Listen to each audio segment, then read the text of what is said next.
जय हिंद। मैं हूं राजेश सिन्हा, मेरे साथ मेरे वरिष्ठ सहयोगी दीपक चौरसिया जी हैं। आज हम चर्चा करने वाले हैं जंतर मंतर पर जो प्रोटेस्ट हो रहा है उसकी।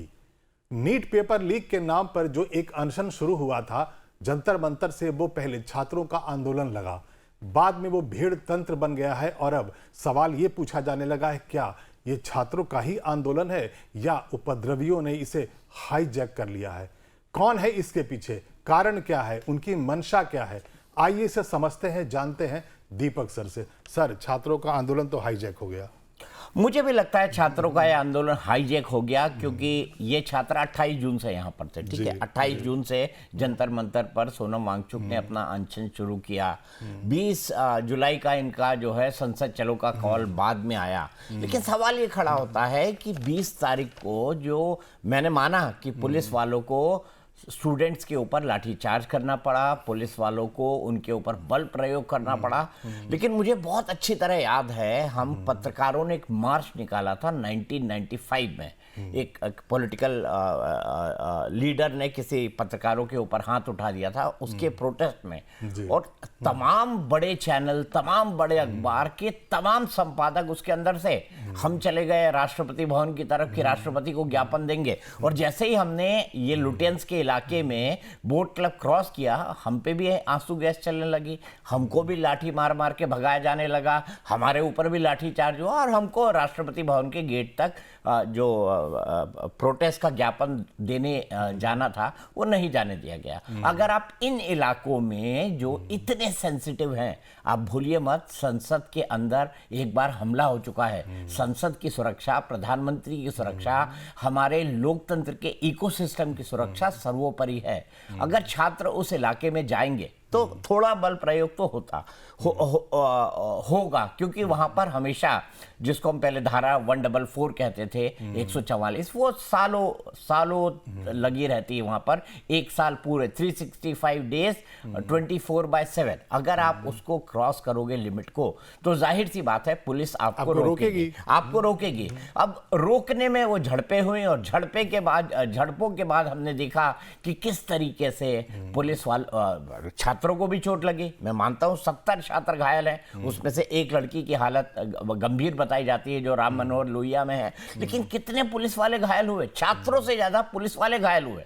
ये वही पुलिस है जो आपकी 24/7 365 डेज सुरक्षा करती है, और यही पुलिस है जिसको आप सबसे ज्यादा गाली देते हैं। और उस दिन जो है 20 तारीख को जो हुआ, उसके बाद क्या पुलिस के प्रति और सुरक्षा बलों के प्रति ये जो हिंसा है, क्या ये कम हुई?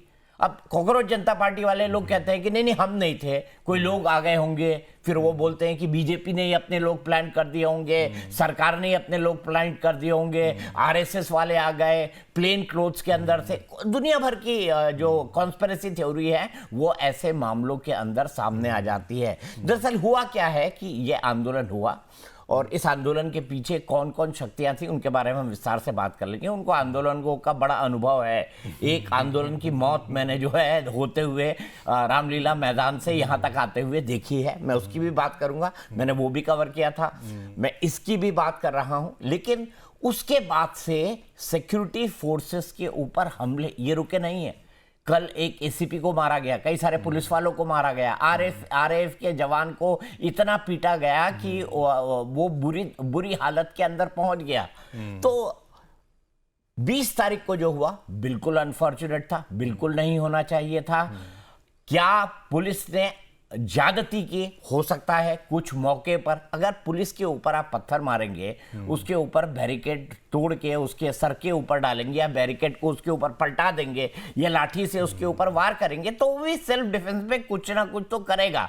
और सबसे निरीह इस मामले में पुलिस वाले ही होते हैं। आप देखिए कितने घायल हैं, कितने भर्ती हैं, और ये क्रम लगातार चल रहा है। ये क्या रुका है? आज दोपहर तक इस तरह की कोई खबरें नहीं है कि पुलिस वालों के प्रति जो है आक्रोश वहां देखने को मिला। लेकिन हाँ, शाम तक होते होते अब देखिए रात में एतिहाद हो जाता कॉर्नर है। प्लेस को जो है वो बंद कराया गया है। 6:30 तक सब वहाँ बंद। ये लोग कौन है? देखिए मोदी विरोधी एक इकोसिस्टम है और जैसे ही लोग ये सड़क पर उतरते हैं आप देखिए चारों तरफ से ये लोग आ जाते हैं, खड़े हो जाते हैं और विरोध का स्वर उसी तरीके से बुलंद करने लगते हैं। तो मुझे लगता है कि अब ये सीजेपी का आंदोलन जो है वो पूरी तरह से हाईजेक हो चुका है। क्या अभिजीत दीपिके के कंट्रोल में है? मैं कहूंगा बिल्कुल नहीं है, क्योंकि हर पॉलिटिकल पार्टी अपनी ढफली अपना राग कह रही है, उनके कंधों का इस्तेमाल हो रहा है। और मैं ये भी कहूंगा कि अभिजीत दीपिके वो कोई विद्यार्थी नहीं है, उनकी पढ़ाई लिखाई खत्म हो चुकी है। उन्होंने एक सीजेपी की बात कह दी, वो एक एक्सपेरिमेंट जो है उन्होंने किया इंस्टाग्राम पर उसको डाल के। लेकिन हाँ, उनके पावरफुल सपोर्टर्स जो हैं वो यहाँ पर मौजूद हैं। सबको पता है अभिजीत दीपिके आम आदमी पार्टी की सोशल मीडिया टीम का हिस्सा थे और ये बात ना आम आदमी पार्टी छुपाती है ना अभिजीत दीपिके छुपाते हैं। विजेता दहिया वो ध्रुव राठी के रिसर्चर थे, ध्रुव राठी ने उनको वहां पे बुलाया। अब इनका मोदी विरोध के इकोसिस्टम में क्या काम है आप सब जानते हैं। मेरा यह मानना है कि Abhijeet Dipike is not the face of this agitation, he is the mask. वो मुख नहीं मुखौटा है इस पूरे के पूरे आंदोलन के। उनको जो है लोग अपनी तरह से खेलने की कोशिश कर रहे हैं। और मैं ये भी बता दूंगा कि वो बातचीत क्यों नहीं करने जा रहे हैं राजेश भाई। आज की भी यही बात है, वो कह रहे हैं कि अगर सरकार को बात करनी है तो यहाँ जंतर मंतर पर आए, जबकि सरकार बार बार कह रही है कि आप ओपन माइंड के साथ आए, हमारे दफ्तर में आए, हमारे ऑफिस में आए, बातचीत कर ले, जहाँ चाहे आप बात कर सकते हैं। लेकिन उनका कहना है कि अगर आपको बात करनी है तो वहाँ जंतर मंतर पर आए। जाहिर है वहाँ सुरक्षा का प्रॉब्लम होगा। देखिए जंतर मंतर ये वही मांगे हैं जो अरविंद केजरीवाल किया करते थे कि आइए जंतर मंतर आ जाइए अन्ना के टाइम पे। लेकिन बंद कमरे में बातचीत तो भैयू जी महाराज भी कर रहे थे। अन्ना हजारे और भैयू जी महाराज का बड़ा अच्छा अंडरस्टैंडिंग था, दोनों एक ही इलाके में काम करते थे। स्वामी अग्निवेश भी कर रहे थे, एक हद तक कुछ मामलों में बाबा रामदेव भी आए, विलासराव देशमुख भी उस बातचीत के अंदर थे। ये तमाम लोग थे ना उस बातचीत के अंदर। तो बंद कमरों में भी बातचीत होती थी और जो मैसेज होता था वो अरविंद केजरीवाल पढ़ा करते थे। क्या केंद्र का कोई नेता सार्वजनिक तौर पर बातचीत करने के लिए रामलीला मैदान गया था? नहीं, बिल्कुल नहीं गया था, बिल्कुल नहीं गया था। बातचीत हुई थी, बातचीत कैसे आंदोलन खत्म किया जाए इसको लेकर हुई थी, सरकार की तरफ से हुई थी। सरकार के मंत्री जो पॉइंट पर्सन थे वो विलासराव देशमुख थे, इसलिए क्योंकि वो अन्ना हजारे से उस तरीके से बात कर सकते थे और ऑलमोस्ट उसी इलाके से आते थे और इसीलिए भैयू महाराज भी उस बातचीत के अंदर इन्वॉल्व हुए थे। तो मैं यहाँ पर आपको ये बताना चाहता हूँ कि अभी जो है ये आंदोलन अब अभिजीत दीपिके के हाथ में भी नहीं है। और अब वो चाहते क्या हैं? वो ये चाहते हैं कि अब सरकार को भी पता है कि इस जो संसद का सत्र है ये अगस्त के दूसरे हफ्ते तक चलेगा, 15 अगस्त भी आने वाली है। तो आपने संसद चलो का नारा दिया था ना, तो कहीं ऐसा ना हो कि 15 अगस्त के लिए आप बोले लाल किला चलो का नारा आप दे दें। तो अभिजीत दीपिके को ये कहा जा रहा है कि अब इस प्रोटेस्ट को आप जितना लंबा खींच सकते हो खींचो। सरकार से बातचीत होगी तो इनको अपनी बातें कहनी पड़ेंगी, 4 बातें कहनी पड़ेंगी, 4 बातें सुननी पड़ेंगी। और जब निगोशिएशंस होती है तो इसी तरह की निगोशिएशंस होती है ना कि 4 बात आप उनकी मानते हो, 4 बात आप अपनी मनवाते हो। तो अभिजीत दीपिके जानबूझकर इस बातचीत को अवॉइड कर रहे हैं। उनको ये भी पता है कि सोनम वांगचुक ऑलमोस्ट तैयार है, सरकार के साथ उनकी एक अंडरस्टैंडिंग या सरकार ने उनको ये बता दिया है कि भाई हम आपके मुद्दे के साथ हैं। लेकिन क्या सोनम वांगचुक की भी अभिजीत दीपिके सुनेंगे? मेरे पास जो जानकारी है आई हैव अ डाउट। नहीं सुन रहे हैं। तो ऐसा नहीं लगता है कि हाँ ये कोई बाहरी शक्ति है, फॉरेन पावर है, जैसे बांग्लादेश में हुआ, श्रीलंका में हुआ, तो भारत को भी टारगेट करके एक पूरा डिजाइन बना लिया गया और बच्चों को, जो नासमझ बच्चे हैं, जो बिल्कुल यंग है, जेनजी है, उन्हें भड़का करके और एक बहुत बड़ा हिंसक आंदोलन खड़ा कर दिया गया है। देखिए एनआईए में आज पिटीशन फाइल हुई है, आज या कल हुई है, जिसमें कहा गया है कि सीजेपी की फंडिंग की पूरी तरह से जांच हो। उसमें यह भी कहा गया है कि इनको फंड कहां से मिल रहा है।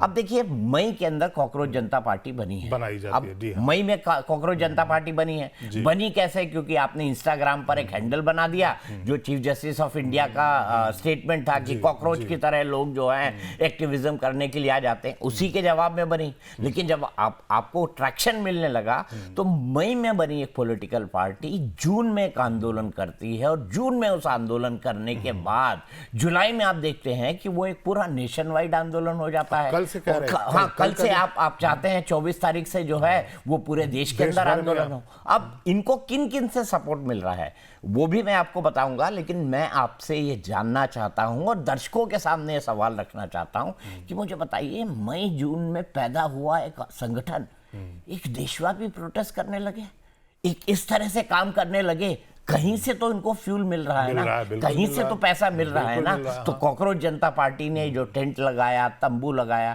किसने इसका पैसा दिया? जो माइक लगा, जो इकोसिस्टम लगा।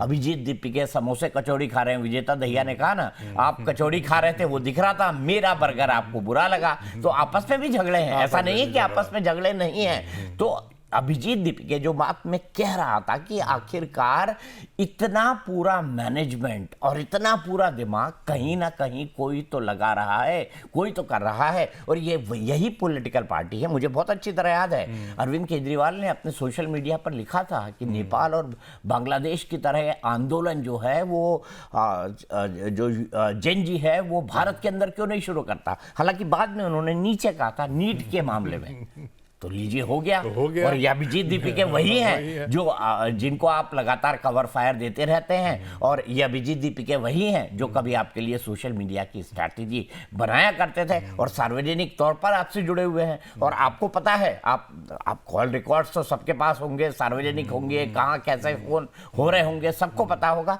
निकालेंगे तो सब चीजें निकल जाएगी, फंड कहाँ से आ रहा है, बाकी चीजें कैसे हो रही है। लेकिन सवाल यह है ना कि अब छात्रों की बात हो गई है, ये बहुत संवेदनशील मुद्दा है। जैसे किसानों की बात बहुत संवेदनशील मुद्दा है, हमारे अन्नदाता है, छात्र हमारे देश का भविष्य है। लेकिन सवाल ये है, और कई सारे छात्र ऐसे होंगे, मैं मानता हूं जंतर मंतर कई ऐसे छात्र पहुंच रहे होंगे जो बड़े सीरियसली और सेंसिबली ये फील करते हो कि पेपर लीक रुकना चाहिए। और मैं ये मानता हूं कि पेपर लीक से बड़ा गुनाह कोई नहीं हो सकता, ये रुकना ही चाहिए, क्योंकि आप किसी छात्र की सालों की मेहनत को 2 मिनट के अंदर खर्च कर देते हैं। तो ऐसे छात्र आ रहे होंगे, लेकिन हाँ, जो लोग इस आंदोलन को चला रहे हैं मुझे उन पर सीरियसली डाउट है। तो अब इस आंदोलन की दिशा क्या लग रही है, भारत की राजनीति की दिशा क्या होगी, और जो छात्र जिन पेपर लीक के नाम पे जिन्होंने ये आंदोलन किया था, अगर फिर से कोई ऐसा होता है कि पेपर लीक होता है तो अब भला वो कैसे सड़क पे आएंगे? देखिए, अब क्या इंफ्रास्ट्रक्चर है, आपने कई शहरों में आंदोलन देखा होगा, कुछ स्वतः स्फूर्त होगा, लेकिन छात्रों का संगठन एसएफआई और आइसा बहुत बड़ा है। आप पूरे देश के अंदर जितने भी 2-3 दिन के अंदर या 20 तारीख के विरोध में जितने धरने प्रदर्शन हुए, मोटे तौर पर इन्हीं लोगों ने ऑर्गेनाइज किए हैं। और इन लोगों के साथ साथ जो विपक्षी दल के छात्र ऑर्गेनाइजेशन है उन्होंने भी इसको ईंधन दिया है, उनको एक मौका मिल गया। और देखिए, अपोजिशन पार्टी इस मौके को क्यों नहीं बुनाएगी, वो कोशिश करेगी कि सरकार के खिलाफ जो है अगर कोई माहौल किसी ने बनाया है तो उसका अल्टीमेट यूटिलाइजेशन किया जाए। मैं आपको ये भी बता दूं कि अभिजीत दीपिके आम आदमी पार्टी का ब्रेन चाइल्ड है, आम आदमी पार्टी उनके आंदोलन का सपोर्ट कर रही है। तो अभिजीत दीपिके से सरकार ने 20 दिन तक बात नहीं किया, 21 दिन तक बात नहीं किया, 28 जून से उन्होंने ये सब शुरू कर दिया था। सोनम वांगचुक का अनशन चल रहा था, मैं उसको सरकार की शुरुआती भूल मानता हूं। लेकिन फिर मैं आपको बताना चाहता हूं, अभिजीत दीपिके का आंदोलन चूंकि आम आदमी पार्टी द्वारा नर्चर्ड, पोषित, पल्लवित, जो भी शब्द का इस्तेमाल करें, इसीलिए राहुल गांधी कभी जंतर मंतर नहीं गए। राहुल गांधी ने छात्रों की गूंज शुरू किया था, छात्रों की गूंज उन्होंने कोटा में किया, फिर विदेश चले गए 20-22 दिन के लिए, फिर वापस आए, उन्होंने देहरादून में किया। तो उनके छात्रों की गूंज को ट्रैक्शन नहीं मिल रहा था, लेकिन अभिजीत दीपिके के सीजेपी आंदोलन को जो लाठीचार्ज हुआ उसके बाद घंटों में ट्रैक्शन मिल गया। तो राहुल गांधी को लगा कि मैं मिस आउट कर रहा हूं, तो वो पीएम हाउस में धरने पर चले गए। अब वो क्यों गए, कैसे गए, उसके बारे में अलग कहानी बता दूंगा, लेकिन मैं सिर्फ इतना कहना चाहता हूं, अभिजीत दीपिके इसको लंबा खींचना चाहते हैं। वो अपने जो लोग उनको चला रहे हैं, और उसमें मैं साफ तौर पे नाम लूंगा, मनीष सिसोदिया, आम आदमी पार्टी, अरविंद केजरीवाल, जो स्वरहस्त है वो अरविंद केजरीवाल का है, वो ही अभिजीत दीपिके के पीछे जो असली दिमाग है वो आम आदमी पार्टी और उनकी स्ट्रैटेजी का है, आंदोलन को चलाने का, उसको लंबा खींचने का उनका पुराना अनुभव है। पहले उनको लग रहा था शायद ट्रैक्शन नहीं मिल रहा, इसीलिए राहुल गांधी समेत उन्होंने बाकी लोगों को लिखा, लेकिन जब 20 तारीख को ये पूरा का पूरा इंसिडेंट हो गया और वो इस तरह से बस्ट आउट हुआ, तो उसके बाद अब उनको लगता है कि इसका जितना राजनीतिक फायदा उठाया जाए, तो कांग्रेस अपने ढंग से इसको खींच रही है, आम आदमी पार्टी अपने ढंग से खींच रही है, और इसके बीच में जो असली स्टूडेंट्स हैं कहीं उनके साथ वो ठगे जा रहे हैं। और मैं यहां पर यह भी कहना चाहूंगा कि जो बच्चे घायल हुए वो तो स्टूडेंट्स ही है ना। आपने बताइए, आपने इन तमाम लोगों को रिस्क पे रख दिया। आपको पता है कि अगर आप संसद की तरफ मार्च करेंगे तो संसद की तरफ मार्च करेंगे तो लाठियां चलेगी ही चलेगी, पुलिस आपको रोकेगी ही रोकेगी, इस तरह के टकराव की स्थिति। और आपने देखा होगा ये आजकल एक बिट चैट किसी का इस्तेमाल कर रहे हैं, कल ही मालूम हुआ। बिट चैट में क्या होता है, सिम कार्ड और मोबाइल नेटवर्क का इस्तेमाल नहीं होता है, फोन टू फोन जो है आप कम्युनिकेशन कर सकते हैं, चैट्स कर सकते हैं। तो इनका जो पहला ग्रुप था उसमें एक चैट थी कि भाई एक आध मर जाएगा, अगर ऐसा हो जाएगा तो सरकार पर बहुत दबाव पड़ेगा। जब ये सार्वजनिक हो गई, सोशल मीडिया पर ये चैट आ गई, उसके बाद इन्होंने अब एक सिक्योर्ड नेटवर्क का इस्तेमाल शुरू किया है ताकि पुलिस तक इनकी बातचीत और इनकी जानकारी न मिले। तो इसके पीछे लेफ्ट के छात्र संगठन है, इसको सपोर्ट अलग अलग जगह पर जो विपक्षी पार्टियां हैं उनके जो छात्र संगठन है वो भी दे रहे हैं। और अभिजीत दीपके बेसिकली किसके कहने पे काम कर रहे हैं, तो वो अरविंद केजरीवाल और आम आदमी पार्टी की लीडरशिप के कहने पे काम कर रहे हैं। और Abhijit Dipke he is not the face, he is the mask. वो मुख नहीं, इस पूरे आंदोलन का मुखौटा है। एक बहुत महत्वपूर्ण सवाल है, जेएनजी के नाम पे जो उपद्रवी सड़क पे उपद्रव कर रहे हैं वो पत्रकारों को पीट रहे हैं, ये गलत है। बिल्कुल गलत है। और मुझे अनफॉर्चुनेट ये लगता है कि हमारे कुछ साथी पत्रकार उनको भड़का रहे हैं। मतलब कितनी बदनीयती है। और पिस्ता कौन है, वो बेचारा रिपोर्टर है ना। और हर संस्थान अपनी संस्थान की जो पॉलिटिकल लाइन है उसी के हिसाब से काम करता है। मैं तो खुद रिपोर्टर रहा हूं और आज भी रिपोर्टिंग के लिए जाता हूं, और मुझे याद है इस तरह के आंदोलन में अगर आप थोड़ा सा भी दाएं बाएं चले जाए ना, मैं शाहीन बाग गया था, बुरी तरह पिटा था, बहुत बड़ा केस चला था, मेरे 3 कैमरे तोड़ दिए गए थे, सब कुछ बात हुई थी। तो ऐसे आंदोलन में सबसे आसान होता है शूट द मैसेंजर, क्योंकि आजकल तो डिजिटल रिकॉर्ड हो जाता है ना कि आप पुलिस को मार रहे हैं और कैमरे ने आपको कैद कर लिया तो पुलिस को मार। इसीलिए दोनों तरफ के यूजर्स आए हैं 20 तारीख के, एक ही नहीं आए कि छात्रों को मारा जा रहा है, ये भी आया कि छात्र किस तरीके से पुलिस वालों के ऊपर अटैक कर रहे हैं। तो मेरे ख्याल से जो हुआ वो बहुत गलत था।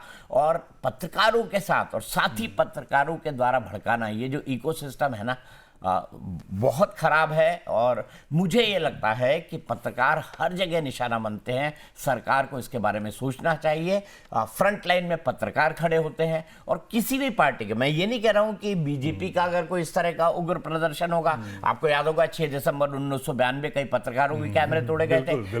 आज भी वही हो रहा है। आज भी अगर आप कहीं देखें, और इतने सेंसिटिव हैं जो है, मुझे बहुत अच्छी तरह याद है जब अन्ना हजारे शहीद भगत सिंह पार्क में अपना कार्यक्रम करना चाहते थे जंतर मंतर के बाद, तो उनको तिहाड़ जेल भेज दिया गया था। और तिहाड़ जेल में उन्होंने कहा कि अब तो मैं रामलीला मैदान मेंशन करूंगा, क्योंकि उनको पता लग गया था कि पब्लिक पल्स क्या है। तो उस दिन रात में मैं तिहाड़ जेल से रिपोर्ट कर रहा था, तो मैं जाऊं, बाइक पे लोग झंडा लेके बढ़िया था, मैं उनसे यही पूछता था, बताइए जन लोकपाल क्या है? किसी को कुछ नहीं पता ही नहीं होगा। अब यहाँ पर आप किसी से पूछ लीजिए नीट का फुल फॉर्म क्या है, नहीं पता होगा। एनटीए का फुल फॉर्म क्या है, नहीं पता होगा। ज्यादातर लोगों को नहीं पता होगा, छात्रों को अगर आप छोड़ दें। पर क्या है, ऐसी जगह पर तमाशबीन बड़े इकट्ठे हो जाते हैं। और एंटी एस्टेब्लिशमेंट होना यंग लोगों में और समाज के अंदर एक फैशन भी है ना। आप सोशल मीडिया पर भी देखेंगे तो जो सरकार का विरोध करने वाले हैं वो आपको 21 दिखाई देंगे, सरकार के पक्ष में या न्यूट्रली बोलने वाले या इंडिपेंडेंटली बोलने वाले आपको 19 ही दिखाई देंगे। तो ये भी अपने आप में बड़ी बात है। तो मैं उनसे पूछता था जन लोकपाल क्या है, कोई जवाब नहीं। लोकपाल आएगा, कोई जवाब नहीं। इससे क्या हो जाएगा, कोई जवाब नहीं। सबको ये पता था भ्रष्टाचार बहुत है। यहाँ पे भी सबको पता है पेपर लीक बहुत है, और पेपर लीक बहुत बड़ी समस्या है, लेकिन ये एजुकेशन सिस्टम खोखला हुआ है, एक दिन के अंदर नहीं हुआ, इसमें लंबा वक्त लगा है, और हमने जानबूझ के इस एजुकेशन सिस्टम को खोखला होने दिया, ये भी अपने आप में एक बड़ी बात है। लेकिन मेरा ये मानना है कि इस मसले पर सरकार को भी सोचना चाहिए, और अभिजीत दीपिके जैसे लोगों को भी सोचना चाहिए कि भोले भाले छात्रों के कंधे पर रखकर बंदूक न चलाएं। तो ये सरकार को भी सोचना चाहिए, और जो लोग भोले भाले छात्रों को अपना एक आंदोलन का एक कारण बना लेते हैं और एक मौका परस्त बन करके उन्हें सामने रख के एंटी इस्टेब्लिशमेंट एक हिंसक आंदोलन खड़ा कर लिया है, उन्हें भी सोचना होगा और सरकार को भी सोचना होगा। हम ऐसे ही वीडियोस आपके लिए लेकर आते रहते हैं, हम आगे भी लेकर आएंगे, लेकिन ये वीडियो अगर आपको अच्छा लगा हो तो आप इसे लाइक कर दें और शेयर कर दें। इस चैनल को भी सब्सक्राइब कर लें। हमारा न्यूज़ चैनल है लाइव टाइम्स, उसका ऐप है प्ले स्टोर पर, आप वहां जाएं, डाउनलोड करें और देखते रहें हमारा न्यूज़ चैनल लाइव टाइम्स। तब तक के लिए धन्यवाद। सर, आपका भी धन्यवाद।